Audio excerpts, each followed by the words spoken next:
नमस्कार दोस्तों, welcome back to our channel money solution. दोस्तों आज की वीडियो बहुत ही ज्यादा इंपॉर्टेंट होने वाली है क्योंकि आज की वीडियो में लोन से रिलेटेड जितने भी डाउट्स हैं वो हम इधर क्लियर करने की कोशिश करेंगे।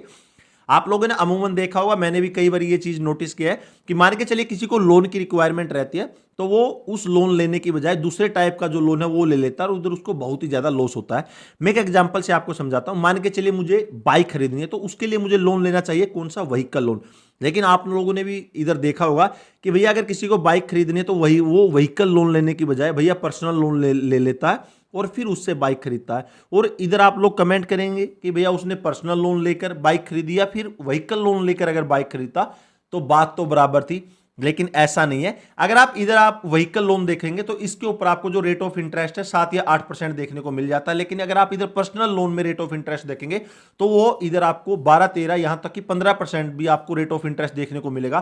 तो दोनों के बीच में बहुत गैप हो जाता है रेट ऑफ इंटरेस्ट का। और जब हम लोन की रीपेमेंट करते हैं तो भैया इधर बहुत ज्यादा इंटरेस्ट इधर पेमेंट करना पड़ता है और इधर बरोबर को बहुत ही ज्यादा पैसे का लॉस होता है। इसकी वजह क्या है? इसकी डायरेक्टली वजह है कि हमारे देश में बहुत सारे लोगों को कितने तरह के जो लोन हमारे देश में मिलते हैं, उनके लिए क्या क्या क्राइटेरिया होता है वो पता नहीं होता और इसी की वजह से उनको इधर लॉस उठाना पड़ता है। लेकिन दोस्तों आज की वीडियो में हम क्लियर करने की कोशिश करेंगे कि भैया हमारे देश में हमें कौन कौन से लोन मिल सकते हैं और उनकी कैटेगरी क्या क्या रहती है, ताकि आपके पूरे डाउट क्लियर हो सके। तो चलिए दोस्तों वीडियो शुरू करते हैं। तो हमारी इंडियन मार्केट में यानी कि हमारे देश में इधर आपको दो तरह के लोन दिखाई देंगे। सबसे पहले आ जाता है सिक्योर्ड लोन, उसके बाद आता है अनसिक्योर्ड लोन। सिक्योर्ड लोन के जैसे दोस्तों नाम के ही अंदर है भैया सिक्योर्ड, यानी यहां पर हम जब भी बैंक या एनबीएफसी कंपनी से लोन लेंगे इधर हमें जो सिक्योरिटीज है वो बैंक को गिरवी रखनी पड़ेगी, यानी हमें कुछ जो मोर्गेज है वो बैंक के पास रखना पड़ेगा। उसी के बाद हमें इधर से है जो ये सिक्योर्ड लोन मिल जाते हैं। जैसे इसके अंदर आ जाता है सबसे पहले होम लोन, यानी कि मान के चलिए हमें हमारा कोई घर बनाना है, कोई प्लाट खरीदना है, उसके ऊपर कंस्ट्रक्शन करनी है, घर का रिनोवेशन करना है। इस तरह के जितने भी लोन रहते हैं दोस्तों ये होम लोन के अंदर आते हैं। इसके लिए सिंपली किसी भी बैंक एनबीएफसी कंपनी के पास हमें विजिट करने हैं, हमारे जो घर के डॉक्यूमेंट्स रहते हैं, कागज रहते हैं, वो बैंक के पास सबमिट करने पड़ते हैं। बैंक उसको वेरीफाई करता है और उसके बाद इजीली रूप से जो है दोस्तों ये होम लोन मिल जाता है। और जो आपकी जो ईएमआई है इधर बैंक द्वारा या एनबीएफसी कंपनी द्वारा बांध दी जाती है, उसी के हिसाब से जो आपका जो है होम लोन चलता रहता है। दोस्तों नेक्स्ट आ जाता है गोल्ड लोन। इसमें होता क्या है कि हमारे पास जो गोल्ड है या जो ज्वेलरी है उसको लेकर हम बैंक या एनबीएफसी कंपनी के पास जाते हैं एज ए सिक्योरिटी के तौर पर। उधर दोस्तों जो बैंक या एनबीएफसी कंपनी है हमारा जो गोल्ड है उसको हम एज ए सिक्योरिटी डिपॉजिट करवा देते हैं और उसके बाद उधर से हमें जो है गोल्ड लोन मिल जाता है। दोस्तों जब बात गोल्ड की चल रही है तो मुझे मेरी मम्मी की एक बात याद आती है। मेरी मम्मी हमेशा कहती थी कि जो गोल्ड है वो एक तरह का इन्वेस्टमेंट है और जो इमरजेंसी के समय पर कभी भी काम आ सकता है। कुछ दिन पहले दोस्तों हमें जो है अर्जेंट जो कैश है उसकी रिक्वायरमेंट थी दोस्तों, तब मुझे समझ में आया कि जो गोल्ड और एक अच्छे गोल्ड लोन प्रोवाइडर का कितना ज्यादा इंपॉर्टेंस है। इसके लिए सिंपली हम उनकी ब्रांच में गए और बहुत कम कागज कार्रवाई के साथ मम्मी के जितने भी जो गहने थे या गोल्ड थे उसके ऊपर सबसे ज्यादा राशि दी। और साथ में दोस्तों जो स्टाफ है ना इतना ज्यादा सपोर्टिव और कोऑपरेटिव था कि भैया जो काम है ना कुछ ही समय में हो गया। और साथ में दोस्तों अगर मान के चलिए मम्मी के जितने भी गहने या गोल्ड है, अगर उनमें से किसी भी गहने की अगर जरूरत है, अगर वो वापस लेना चाहती है तो उतने अमाउंट इधर रिटर्न करके जो वो गहने हैं वो वापस भी ले सकती है। दोस्तों साथ में मैं यहां पर आप लोगों को आईआईएफएल फाइनेंस के बारे में बताना चाहूंगा। जैसे कि आप इधर स्क्रीन पर देख रहे होंगे आईआईएफएल फाइनेंस जो कि एक बहुत ही पुरानी फाइनेंशियल सॉल्यूशन कंपनी है। इनसे गोल्ड लोन लेना सबसे फास्ट, इजी और कन्वीनियंट है विदाउट एनी हिडन चार्जेस, क्योंकि ये करते हैं दोस्तों एकदम सीधी बात। आईआईएफएल फाइनेंस की 2500 से ज्यादा जो ब्रांच है भारत के सारे स्टेटों में फैली हुई है। और दोस्तों साथ में एक बात और, आप लोग तैयार रहना कि जो आपका भाई है अचानक से इधर एक नई कार या फोन भी ला सकता है, क्योंकि मैंने दोस्तों जो आईआईएफएल फाइनेंस से गोल्ड लोन लेके गोल्ड लोन मेला में पार्टिसिपेट किया है, जिसमें चमचमाती हुई जो गाड़ी है, साथ में दोस्तों जो नई बाइक है और मोबाइल फोन जैसे अन्य जो शानदार उपहार मिलेंगे, आप भी इस मौके का दोस्तों फायदा उठा सकते हैं। तो दोस्तों फिर देर किस बात की, आज ही आपके जो गोल्ड लोन है उसकी जर्नी स्टार्ट कीजिए आईआईएफएल फाइनेंस के साथ। इसके लिए दोस्तों जो आपका नजदीकी आईआईएफएल फाइनेंस की जो शाखा है उधर विजिट कीजिए, या फिर मैंने जो लिंक है डिस्क्रिप्शन में दे दिया, उधर से भी आपको जो पूरी इंफॉर्मेशन है वो मिल जाएगी। एक बार आप जो लिंक है वो जरूर ट्राई कीजिए। दोस्तों जो नेक्स्ट हमारा आ जाता है वो आ जाता है भैया इधर अनसिक्योर्ड लोन। अनसिक्योर्ड लोन में सबसे पहले आ जाता है पर्सनल लोन, यानी कि आपको जो पर्सनल एक्सपेंसेस के लिए अगर आपको कोई लोन चाहिए, जैसे कि मान के चलिए जो पर्सनल एक्सपेंसेस है, आपको कुछ खरीदना है भैया, मान के चलिए आपको टीवी खरीदना है, फ्रिज खरीदना है, या फिर और जो आपके जो पर्सनल एक्सपेंसेस है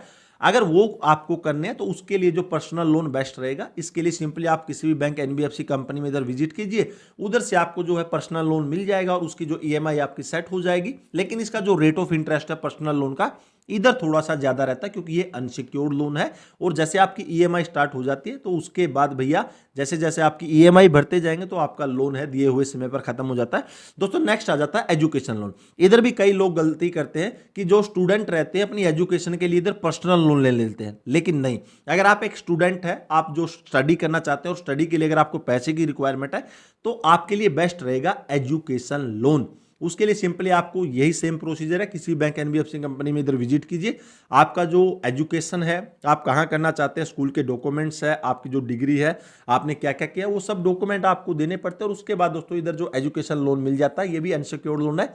इसका भी दोस्तों जो रेट ऑफ इंटरेस्ट है थोड़ा सा ज्यादा रहता है, लेकिन ये भैया स्टूडेंट के लिए बहुत ही अच्छा है।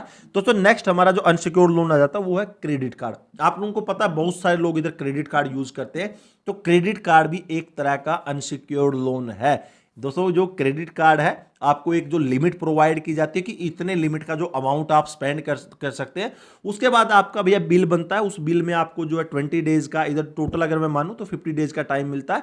उसके अंदर आप जो एक तरह का वो लोन है, जैसे आप जितनी भी इधर स्पेंडिंग करते हैं उसके बाद जो अमाउंट है आपको पेमेंट करनी पड़ती है। तो ये जो क्रेडिट कार्ड है का जो लोन है ये इजीली बहुत सारे लोगों ने अवेल भी किया हुआ। अगर आप भी चाहते हैं तो आप भी सिंपली किसी भी बैंक के अंदर विजिट करके उधर से आप जो क्रेडिट कार्ड है वो बनवा सकते हैं और इस जो लोन का बेनिफिट उठा सकते हैं। दोस्तों नेक्स्ट आ जाता है शॉर्ट टर्म लोन। आप लोगों ने देखा होगा बहुत जो शॉर्ट टर्म के लोन बैंक प्रोवाइड करता है, इधर दोस्तों 7 दिन का, 15 दिन का, 30 दिन का, इस तरह से जो हमारे जो बिजनेस लोन की कैटेगरी में ये एक तरह का आ जाता है शॉर्ट टर्म का लोन। इसके लिए भी सिंपली हमें जो बैंक एनबीएफसी कंपनी में विजिट करना पड़ेगा और उसके बाद ही उधर से जो दोस्तों जो ये शॉर्ट टर्म लोन है वो मिल जाता है। उसके बाद एक दोस्तों मैरिज लोन भी आता है, हाँ आता है, आप भी विजिट कर सकते हो इसके लिए बैंक एनबीएफसी कंपनी। मैंने इसके लिए कभी अप्लाई नहीं किया, लेकिन अगर आप चाहते हैं तो वो भी आपको जो बैंक एनबीएफसी कंपनी से मिल जाएगा।